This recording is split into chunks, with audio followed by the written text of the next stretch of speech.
Hi, my name is Katrina Smith. I'm going to read off the interview questions and I'll answer them as I go along. The first question is, what are your strengths? I have good work ethics. I work well with others, and I like to get the job done ahead of time. The second question reads, how have you helped another person reach their goals? Hmm, I've helped quite a few people, including my husband, who is trying to become a marine biologist. So I'm helping him get in school right now. Before I went into the army a couple of years ago, a long time ago, I helped my friend take her ASVAB test. She prepared for it. She came over to my house. I helped her study for the test, and she did really well. Okay, so the third question reads, how would you respond if your boss asked you to do something you had a moral objection to? Well, I'm an army vet, so I do know that if you are given an order, you're supposed to do it without question. So it doesn't matter what it is, whether I want to do it or not. I still have an obligation to complete my task, whatever it is, and then I can question or talk to my boss about it later and let them know of my objections later, but I still will get the job done. So the next question reads, what is the most difficult thing you ever had to do at work?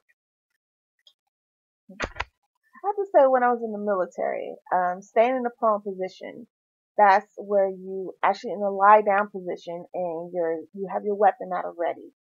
And you can be there in that position for hours at a time, whether it's hot, cold, whether you're hungry, you're tired, it doesn't matter. This is, prepping you for, just in case you're on the battlefield and, you're waiting out the enemy. You have to stay in this position just in case, something was to happen, so to speak.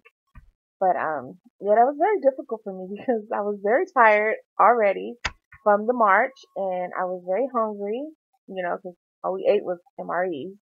And, it was hot, extremely hot, and it was like 3 in the morning. Like, how does that happen? How is it so hot at 3 in the morning? But yeah, it was very, very hard to do, to hold a weapon because it's not light and stay in that position without falling asleep, and stand focused, so that was the most difficult thing. Next question is, tell me how you respond after a failure.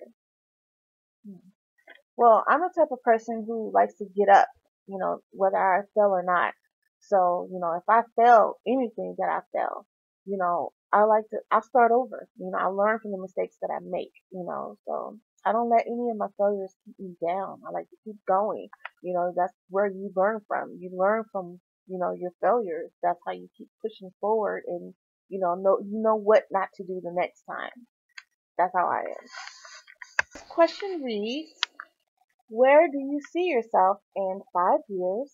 And where do you see yourself in 10 years?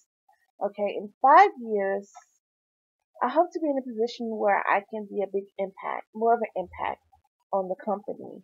And in 10 years, I want to be able to be in a position to where I can mentor those, who are new on the job, to where I can, relay what I've experienced and give them the same feedback that I obtained when I was in their same position. That makes any sense. So the next question reads, tell me about a time you made a mistake. Recently, I made a mistake in completing my coursework. My instructor gave us specific instructions to complete a section in our workbook, and I completed the wrong section and submitted it.